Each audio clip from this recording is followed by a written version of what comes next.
Hello everyone and welcome back to our channel.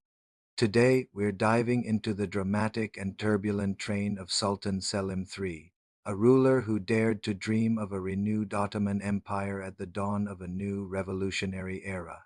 His story is one of bold ambition, fierce resistance, and ultimately tragedy. It is a tale that perfectly captures the immense challenges the empire faced as the 18th century drew to a close. When Selim III ascended to the throne in 1789, the world was on fire. The French Revolution had just erupted, sending shockwaves across Europe and heralding a new age of nationalism and modern warfare. For the Ottoman Empire, this wasn't just distant news. They were locked in grueling wars with both Austria and Russia, and the empire's military machine, once the terror of Christendom, was sputtering. The army was suffering defeat after defeat, territories were being lost, and the very foundations of the state seemed to be cracking under the pressure. Selim, a cultured and forward-thinking monarch, saw the writing on the wall. He knew that the old ways were no longer enough. The empire couldn't survive by simply patching up its ancient institutions. It needed a radical overhaul. He wasn't just a warrior sultan. He was a poet, a musician, and a man deeply interested in the advancements happening in the West. He corresponded with King Louis XVI of France and was fascinated by European military technology, administrative systems, and diplomacy. He understood that to compete with the rising powers of Europe, the Ottoman Empire had to learn from them. This vision gave birth to one of the most significant reform programs in Ottoman history, the Nizam-ı Cedid, or the New Order. This wasn't just a minor tweak.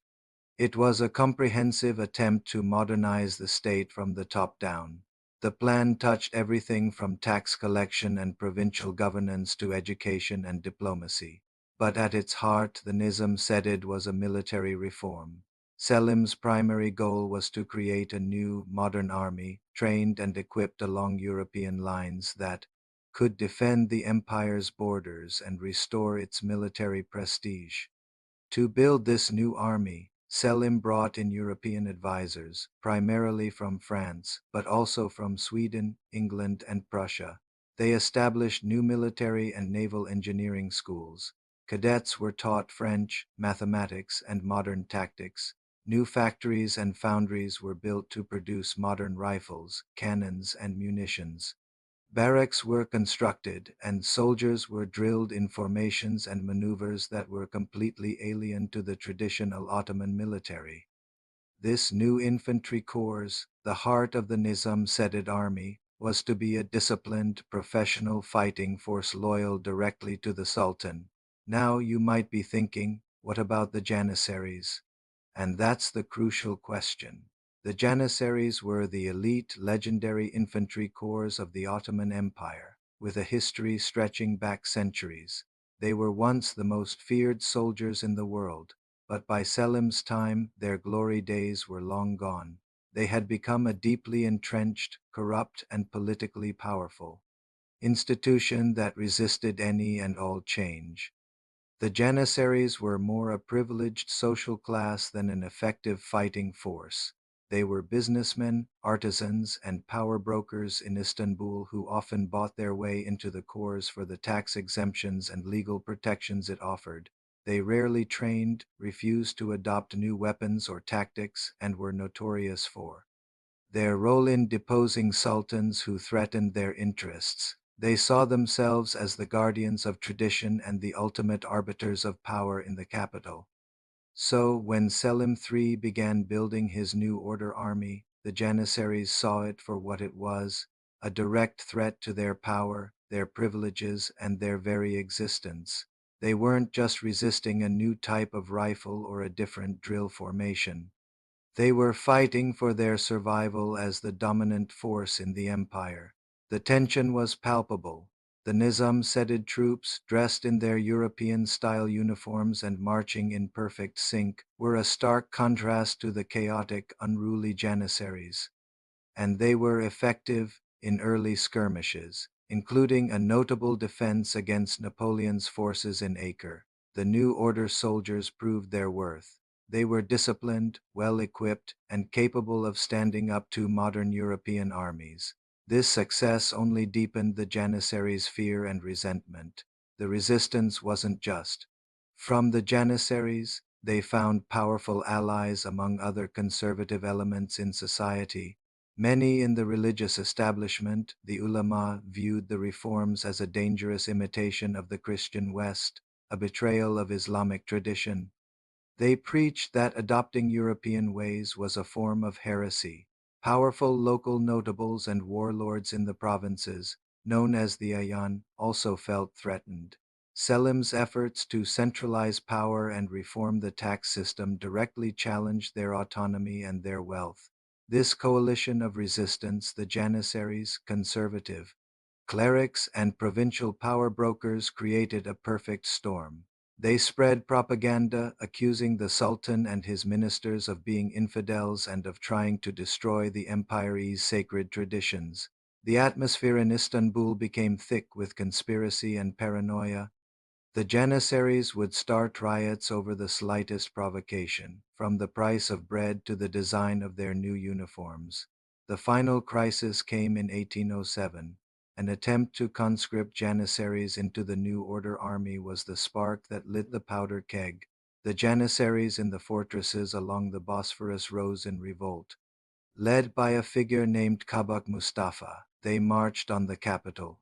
The so-called Kabak Mustafa rebellion quickly gained momentum. Here is where Selim's story turns to tragedy. He had created a new army, but it was still relatively small, with perhaps 20,000 to 25,000 men, and many of its units were stationed on the frontiers, far from the capital. The forces in Istanbul were not strong enough to crush the rebellion. His reformist ministers urged him to fight, but Selim hesitated. Perhaps he wanted to avoid a bloodbath in his own capital, or perhaps he underestimated the determination of his enemies. Faced with the fury of the mob and the demands of the rebel leaders, Selim III made a fatal decision. He agreed to abolish the Nizam-ı Cedid. He disbanded his new army, dismissed his reformist government, and hoped this would appease the rebels. But it wasn't enough. The rebels, egged on by those who wanted to eliminate the threat of reform for good, demanded his abdication. In May 1807, Selim III was deposed and placed under house arrest in the palace. His cousin, Mustafa IV, was placed on the throne as a puppet of the Janissaries, but the story doesn't end there. The supporters of reform had not given up. A powerful provincial governor, Alemdar Mustafa Pasha, a supporter of Selim's new order, gathered his army and marched on Istanbul a year later, in 1808, with the intention of restoring Selim III to the throne. As Alemdar's forces stormed the palace, the new Sultan, Mustafa IV, in a desperate and brutal act, ordered the execution of both the deposed Selim and his own brother, Mahmud. When Alemdar's men finally broke into the royal chambers, they found Selim's body. The reformer sultan, the man who dreamed of a new future for his empire, was gone in a twist of fate. The assassins failed to find Mahmud, who had been hidden by his servants. Alemdar Mustafa Pasha had Mustafa IV executed and placed Mahmud II on the throne. Mahmud, having witnessed the tragic fate of his cousin Selim, learned a crucial lesson. Reform could not be piecemeal. To succeed, the old order had to be completely dismantled. Years later, it would be Mahmud II who would finally and brutally destroy the Janissary corps, paving the way for the sweeping reforms of the Tanzimat era. So, was Selim III a failure? In the short term, yes. His reforms were overturned, and he lost his throne and his life. But his legacy is far more complex. The Nizam-ı Cedid was the first serious, comprehensive attempt to modernize the Ottoman state. Selim planted the seeds of change. The schools he founded continued to operate, producing a new generation of Western-oriented officers and officials. The ideas he introduced never fully went away. He demonstrated that reform was not just possible, but necessary for survival. Selim III's reign is a poignant reminder of how difficult it is to change a system with deep-rooted vested interests. He was a man ahead of his time, a visionary leader whose ambitions crashed against the rocks of tradition and reaction.